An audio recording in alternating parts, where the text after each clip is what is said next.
friendship goal. How do we hold on to our friendship for so long?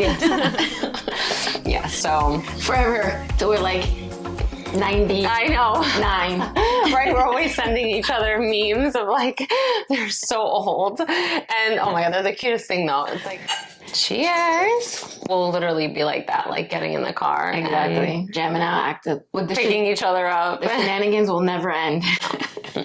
Hola, mi gente. Welcome back to another Tuesday Tea Topic. And as you just heard, our episode today is going to be about friendship goals, or I guess more so of how we've managed to keep our friendship for so long. We do have like a little core circle of friends. I've known probably 2 or 3 of them since I was very, very little. And we've all really just kind of, and then a couple of them, like as we've gotten older and throughout the years, we've just like connected with people. But our friends that we connected with and that we hang out with all the time and see, we've been friends with forever, like literally long time. Feels like forever. They do episodes on how you keep relationships, like keep that spark alive, I guess you could say. So instead of relationships, because obviously that is not our strong suit. Yeah. Not good there. Yeah.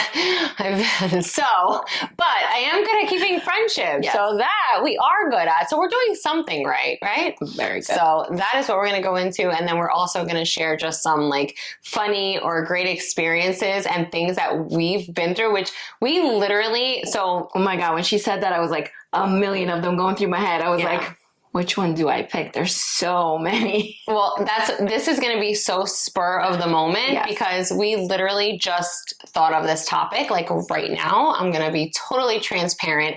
We had a totally different topic planned for today, a more serious one, but educational about the pros and cons of going to school later in life. But we don't have much time today. And that's an episode that I don't want to be rushed. I want us to really like take our time with that episode. I feel like it's important and it could really serve someone out there, you know, and just like be beneficial for them. So I was like, let's have a little fun and just kind of like do something different. So this is going to be like our experiences and things that we're going to share are going to be like completely on a whim right now because we're really just going to have to think as we're going right now. Try to think as we're going. So it should be fun. So if this is something you're interested in or you just want to like tag along for the ride, keep on listening and keep on watching. Oh, but still. And yeah, I didn't tell you. See, this is why we've been best friends forever. Because you see, like, we don't stop. Oh yeah, that's why I got you a pink because I got 100 on my first final. Oh, congratulations. All right, so back to the actual topic. So for those of you that don't know, actually that's another thing we're going to be doing towards the end of this year, probably around the holidays. We're going to try to take some time off to revamp our channel. We want to do a new intro. We want to actually hire people to record our intro, just revamp everything. So we've been trying to do that all year, but definitely towards the end of this year, that will be done. So, but we have gotten a lot of new followers, a lot of new subscribers. So I think it's kind of like a good time to do like a reintroduction. We've been best friends for, oh my gosh, I was 16? So as long as Isaiah's been, he was 5 months. So like 26 years. Isaiah's 26, right? Yes, my son's 20. So I was a teen mom. So my son's 26 years old and we met when he was a baby, literally like a little baby and tiny. Were you pregnant? Yeah. And I had just found out. She had just found out. Okay. Yeah. So our kids were like a year apart actually like exactly a year apart. Mine is May, hers April. So that's how long we've been friends for. So it's been a really long time. We've been through employments together. Oh my God. We've been through literally everything together. Boyfriends together. We've been through it all. Like we've still managed, like our friendship has been that strong that like our connection has been so strong that we've still maintained our friend, like what we mean to each other throughout everything, throughout all the years. I mean, we've had highs, which I think like our highs, especially now that we're older and more mature, are a lot more highs, but like throughout even our earlier years of friendships, like we've had a lot of lows, you know, we've had like really hard points. So it hasn't always just been like, oh, we've just been friends and it's just been like rainbows. Like no, we've hit like really lows. A crazy roller coaster ride. Yeah, like we've hit lows to where it literally like could have broken our friendship. So that just goes to, you know, nothing's perfect. And I think I could honestly, like if I sit here and think about it, I think I could say that about all my friends. Like we've all had low points in our friendships too. So I think it shows a lot about like maturity. Sorry, my dad. Nash, drop it. No. I think it tells a lot about your maturity and your friendship when you can overcome those things and either talk them through or get through them or be able to realize what you did or where you went wrong and then like come out on the other side stronger. Exactly. I think also our friendship is so strong and it gets stronger as we get older. Yeah, definitely. And it's because we were raised in the faith. So I think that's a big reason why we've been able to go through our downs and be able to get through them and forgive and move on and become stronger. Yeah, definitely. So what would you say is like one thing that is most, because especially now, and I don't know, maybe it is the same, maybe it's not as bad, but I feel like now women are so much more catty and envious and like. I think they've always been like that because her first was a boy and my only is a girl. So I've seen the cattiness as I've raised a daughter and the things that she has experienced, you know, being a girl and going through, you know, elementary school and then into middle school. Girls are always so catty. And that's another thing for me watching her grow. To see, even with her best friend. Like, yeah. Nash, that's enough. You're doing it on purpose. He's like, oh, look, he thinks I threw it. Poor baby, that's so mean. And then watching her grow and just realize how catty girls are. Like, for me, growing up, it was more like bullying, not so much like cattiness. Mm-hmm. But with her, it changed. It was like, they're really freaking vicious. And they, especially when it came to social media, I think that's where it all stems from when she started getting a little bullied and girls being like catty, they would do it through social media. Like my daughter would get like bullied through like, not Instagram, but through, yeah, 'cause that wasn't out yet, right? No, she would, what is that one with the bird? Oh, Twitter. That's it. She would get... Now it's called X. Twitter rants. I deleted it. I'm like, what's going on? She's like, yeah, this girl... Because my daughter is very, like, top-heavy. And the girls will pick on her for being top-heavy, saying that she had fake boobs at 16 years old. Like, little silly things of jealousy, of, you know, wishing they were top-heavy or had what she had. And she would be, like, so self-conscious that my daughter would wear 2 tank tops under her shirt so that way it wouldn't be so. I'll kill someone. And it's like jealous. Why? I mean, I get it when you are young like that, but that's the problem. I feel like when you have social media, it gives those bullies a way that they can hide behind a screen, not be identified, and still pick on people because they're so insecure that it gives them that validation of feeling like bigger and better than someone. All right, well, let me go make her feel like shit because if she feels like shit, I'm going to feel better about myself. So freaking twisted, like so twisted and so sad. My daughter doesn't have social media yet. I'm going to try to keep that as long as I go. She has already asked twice because she has Instagram, but it's only on my phone. And like, so if she wants to go on it, she'll be like, Mommy, can I go on my Instagram? And I give her my phone. And then she like does it that way, but she doesn't have access to it whenever she wants. And she can't just like scroll or whatever. I don't like that. So I'm trying to just wait as long as I can, but it's so scary to me because it's like, you don't want other girls to make them feel like crap. Because you're all, especially at that age, they're all trying to come into their own. You know, you remember what it is and how you feel. Like you're just like comparing yourself and you're just like, oh, well, they have, I remember being that age and like, I didn't have boobs, but I didn't go picking on people that had boobs because I wanted them. No sense. Like, you know, it's so weird. I hate that. So thank God we did not deal with that. No. At all. And I think that's why we've been best friends for so long is because we're not like that. We're a lot of like when it comes to like being respectful towards other women and building up other women and being happy for other, you know, people. We're not the catty type.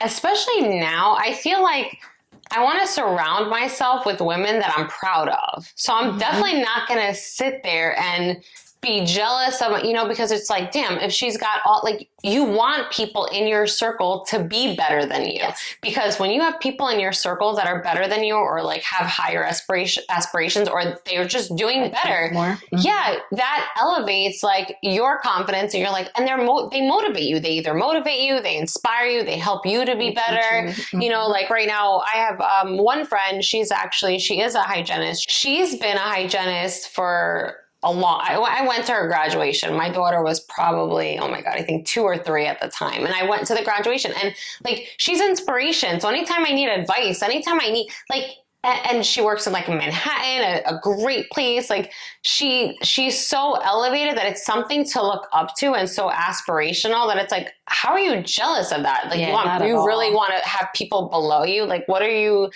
Like, and I think it takes age and like maturity to realize like, oh, okay, I don't want to be the best person in the room. You know, when you're older, you're happy for them, and it's genuine. And you brag about it to other people, like, oh, you know, my friend they did this, they accomplished that. You're so happy for them that you can't wait to tell other people about what they've achieved and what they've done and what's coming next. Like, you're just genuinely so like proud of them, proud to be a part of them, and, you know, proud to have them as like your circle to the point where they're like family. Like, we've known our friends. That's how it feels. It really does. I honestly talk to and I'm closer with my friends circle than my family. Like, literally I am. So it's sad in a way, but it is what it is. And a lot of times it happens like that.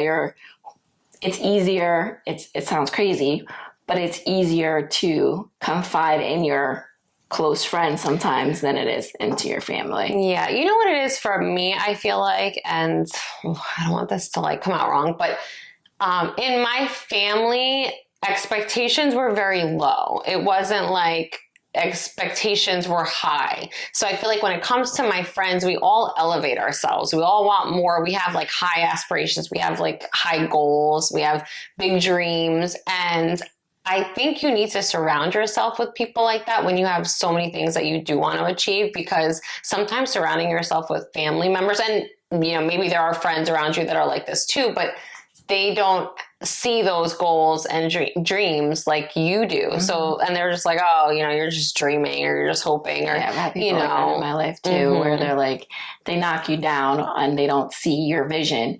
But as far as for me, I was blessed enough with my mom and my sister. Yeah, who are very successful. Yeah. And I'm close to them, and I can talk to them about things, and they do support me even when it sounds crazy.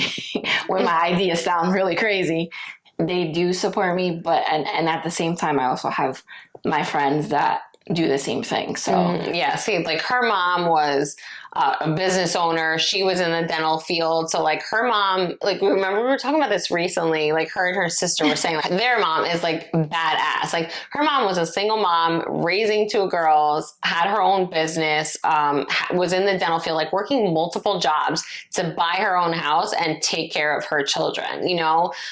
Whereas my mom, she had all these goals, but she never had that confidence to really like fulfill her dreams. So she had a job where she was like in a management position, and a supervisor, but always like working for people. And that's fine. Some people like that. Some people do like that routine, 9 to 5. Some people don't want to. I get it all the time where people they want to clock in and clock out. They don't want to be the boss. They don't want to have the responsibilities because it's of hard. being the boss. And, you know, there's a lot that comes into play, and you have to have that mindset in order to run a business, because it is a lot. You're responsible for so much. And some people are just like, they know their salary. They like their salary. They're happy with, you know, coming in at a certain time and leaving at a certain time, and, you know, having the weekends off. And in a business, there is no time off. Always working. And in the beginning, you're always losing money before you really make money. You know, it's not easy and it's hard. So it's like, you got to be doing multiple things at one time. And that's not everyone's not built like that to handle that. So exactly.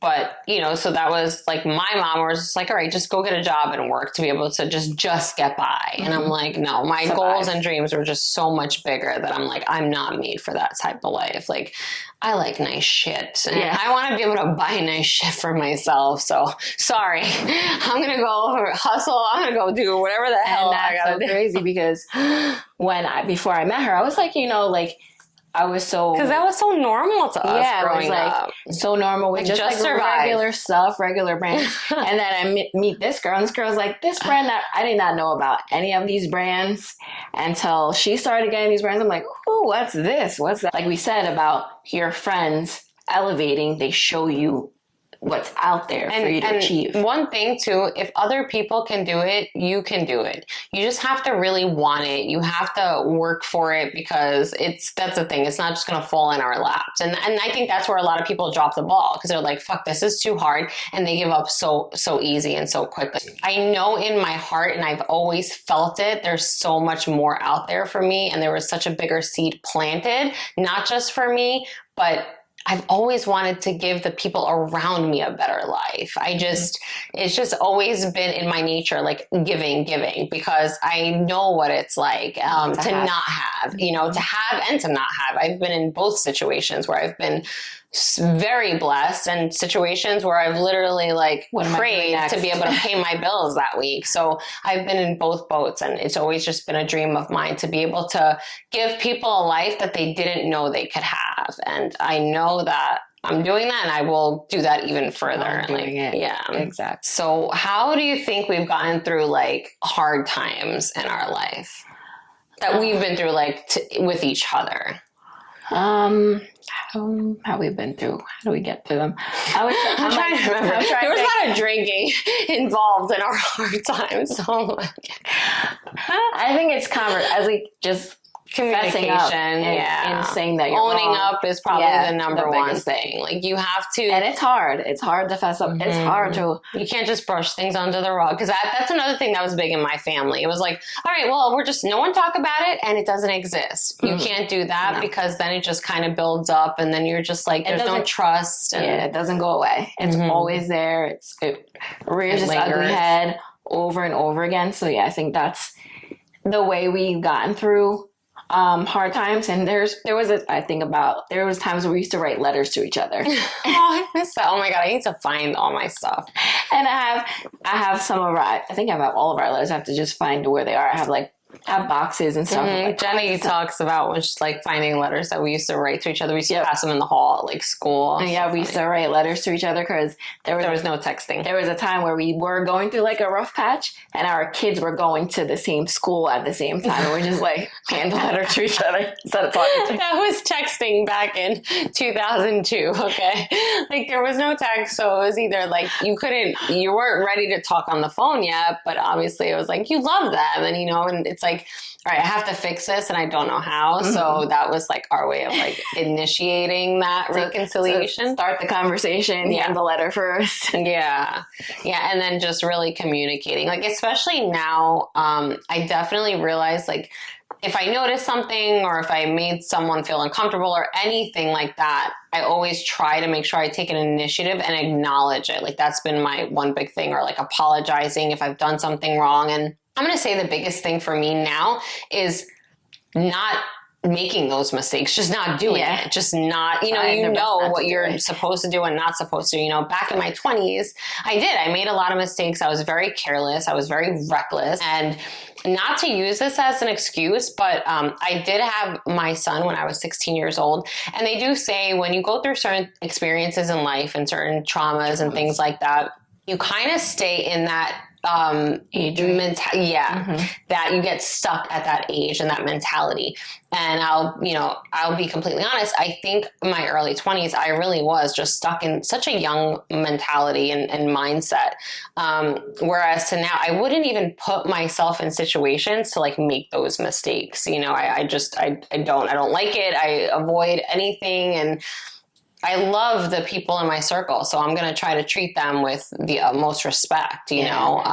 And I think that's why we stayed best friends. We balance each other out. Yeah.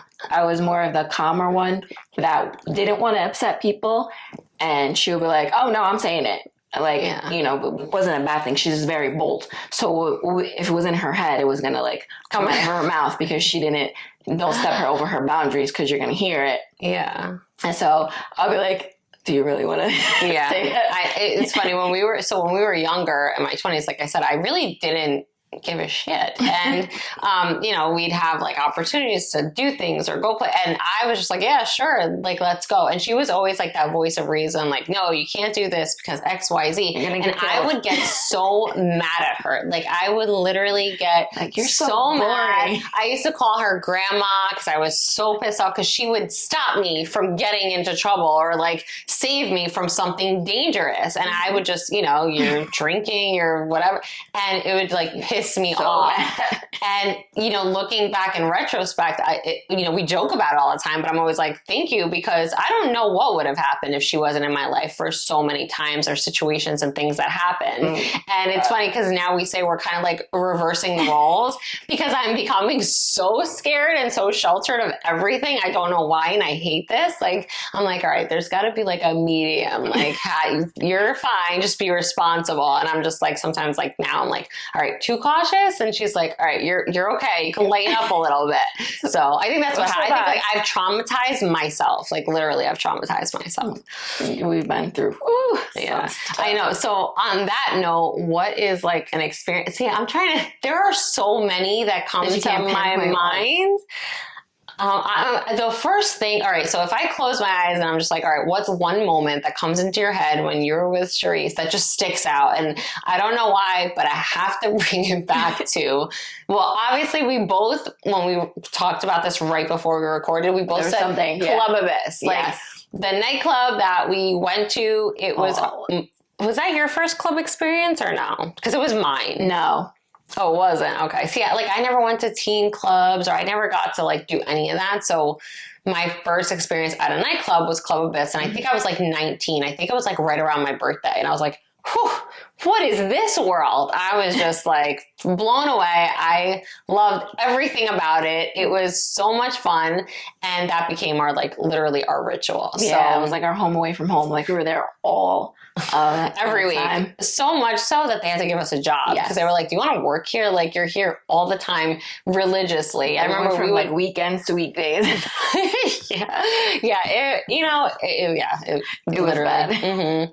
And I remember, so we went there all the time, but we both, when we brought this up before, I was like, you know, let's try to think of like an experience that just sticks out or a moment that sticks out in our heads. Oh my God. And she was like, Abyss. So we're like, all right, if anyone is watching out there, please have one last reunion. Even if it's just one more. We need it. We need that reunion. They had one, how many years ago was that? It was a while. 4. I think it was 3 or 4. And we couldn't go. And, you know, we even had other friends that were on board to come with us that night. And I still to this day regret not going to the reunion. But we didn't go. And supposedly from what we heard, they set everything up the same exact way that it was back then. They had the same bartenders, same. I know, I still get mad over it. But that's just an excuse to just do it one more time. Yes. So hopefully they'll do it again. Listening, please. And I know for people that are from New Jersey, even like Staten Island people, you guys all know the Abyss. Deco, Abyss. Like I don't think Deco is even there anymore. No, it's not. The building's not there anymore. I think that's going to be like a storage facility or something now. But Abyss building is still there. It's still there now. So just one reunion would be like so great. But so the one moment that sticks out in my head is, so her daughter's father had a girlfriend at the time. I'm not going to say names because she literally might, if God forbid she ever came across my videos, she will literally show up like at my house. This girl is so, but luckily now I'm like, I will literally laugh in her. I would love to confront her because I would laugh in her face. Back then I was, like, I wasn't afraid of her because she was like very like Tales from the, like I'm skinny, but she was like very like Tales from the Crypt skinny. Like what would she do to you? But she was like intimidating because I wasn't like a confrontational like fighter type of person. Like I never fought. I don't like fighting and she just wanted to fight me all the time because I was friends with her. And I'll never forget, like we were at the club, I think it was the first time. And was that when she threw the drink at me or something? And I was totally caught off guard because it was so random. She went to go say something to her. Next thing I knew, she's trying to fight me and I'm getting carried out, getting thrown out of the club. And I'm crying. I'm not even crying because she's trying to fight me and threw the drink at me. I'm crying because I'm getting thrown out. Like that was more important. Oh, and I couldn't, was that the same time that I couldn't go to the pool party? Yeah, she got suspended from a bus. It wasn't even her fault. It was like the end of the world for me. Like it was literally, I was like begging and pleading with, and now I look back, that wasn't the first time. Why did I take it so seriously? Yeah, I can't. That's why I was like, was that the? Oh no. Oh, before actually, before that I got in trouble because I was underage drinking, so I wasn't even 21 yet, and I think I got caught or something. Yeah, I don't know how. The part that sticks out for me is when she would do something that she wasn't supposed to do, I would get called over the loudspeaker. Like my mom. They're like, we have your friend out here. Could someone tell Sharice that Vanessa's outside? I'll come outside, she'll be like, and we would be it would be dead of winter, like snow on the ground. We had mini skirts on. Now no it's jackets. Like cold in a movie theater. I'm like standing on line with like dental floss. Oh, we never had to wait on. We never waited on lines ever. Like thank goodness. I remember when we started going to nightclubs later in life, like after stand on line. And we were like, they were like, okay, get on. And we looked at each other. We're like, what the fuck is this shit? Yeah, we were like, we don't wait on lines, because even other places we would go to back then, like they knew people, so we would only go to like familiar places. Yes. That was one thing about us. We were so weird. Like we never ventured out of like our little area. I don't know why we did that. We always talk about that. I'm like, why did we stay like right there? Which thank God we did, because I would never do that now. Like I said, I'm chicken shit. But yeah, we really had guardian angels watching over us because we can't even drive that same route, like from the club back to my old apartment at that time, because I literally have like PTSD. I hate that road. I hate everything about it. I don't like going down it. I don't like being near that area. Like it freaks me out. Oh, it's so crazy. That's a lot of things just in that little area that we've seen, that we've gone through. It's a good memories, but bad memories at the same time. So it's something that we're happy we have. Oh yeah, we talk about it all of the time. And I would give anything to go back just for one day. We used to pick on our parents about them being like, talking about stuff back in our day, and here talking we are. about old school and the way we used to dress and all kinds of stuff like that. And now we catch ourselves doing it with our kids, our nieces and nephews. It's so crazy. Mama used to say that, like styles repeat themselves, so repetitions, and it's so freaking true. Mm-hmm. I remember we would be obviously younger. Our kids were probably like they were talking like fluently. So it was like 3 and 4, and they would be in the back seat, and we'd be making this U-turn right at the clubs. It was Deco and Abyss. They were like across the highways from each other. So we would make the U-turn, and the kids, and her daughter would say to my son, she'd be like, Isaiah, look, that's where we're going to go when we get big, like our moms. And we really thought that was going to happen. We're like, oh wow, they're going to get to an age one day. We're like, this is going to be like their life. They don't separate clubs. Like I could probably count how many times, but I don't know. I wouldn't change that experience for anything. No, it's a great experience, and we need to have it again out there, Club Abyss. Yes, please. Anyone listening, anyone that has any affiliation to the club, because I know there's someone out there that's watching this or listening to this, make it happen. Please. We will even be sponsors if we have to. Please do that. We'll be vlogging and everything while we're there. I know. That'll be our first vlog, because we always say we're going to vlog, we're going to do this, and we have yet to get a vlog on this channel. That will be it. We're going to do it, though. Before the end, we should make that like one of the goals. Like before this year is over, we have a vlog on the channel. That's another thing we talk about from when we were younger. We look at pictures of our makeup and our hair. You can tell we didn't care. We did not care. Did not give no F's at all. We were so free. We're starting our own thing from scratch. So it shouldn't even matter what anyone else did or is doing. Just do your thing. I don't know how much advice we gave you on like maintaining friendships, but I will say the one thing is like communication. Just if something, even if like something is bothering you and like maybe your friend doesn't know or you don't know if they know, just talk about it. Always talk about it. Try to be open and transparent about it because no matter what, it's only going to make your friendship stronger. And you got to think about it too. Like if this is a friendship that you really want to last for years to come, like you guys are going to grow old together. Like your kids are going to be around each other. It really does become family. And you need that once you get older, because remember, our kids are going to grow old, they go on with their lives. And no matter what, like I even look at my grandma, she's 82, God bless her soul. She has her friendships. And those are like core friends that I know from when I was little. And she's still friends with them. She calls them her hermanas because they're from church. They're sisters in Christ.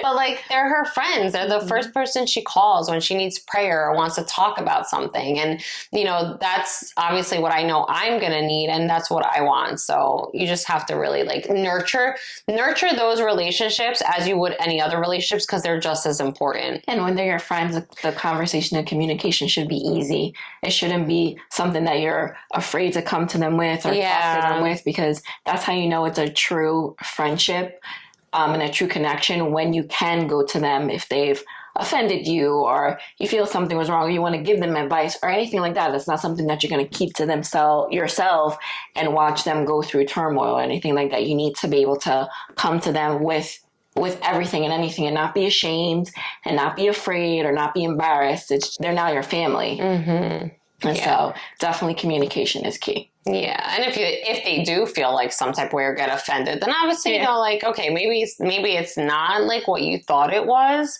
But yeah, I think that's probably most important. Just find your circle, and when you do, nurture it, take care of it. And even if you see like, okay, maybe my friend's like she's off or she's not feeling like, hey, are you feeling okay? You want to grab a bite? Be there. Yeah, be there for them. She hears me a week before my period every month. I'm like, oh my God, I'm feeling overwhelmed. I'm anxious, or I just want to cry for no reason. She gets like probably the same message every month, and she knows like, and then after she's back to bubbly. She's like, oh, and then after this, I have to run 1,000,000 miles per second. That might be my bipolar too. We don't know. We're still trying to figure that out, but that's what she's there for. But all right, mi gente. So we will get on the episode of like the pros and cons of school later in life, because we both did school back when you're quote unquote supposed to, and then we did go back later. So we'll talk about, you know, was it good? Was it bad? What's better about it? Or why was it not a good thing? But that'll be a good conversation for us to have. But until then, take care.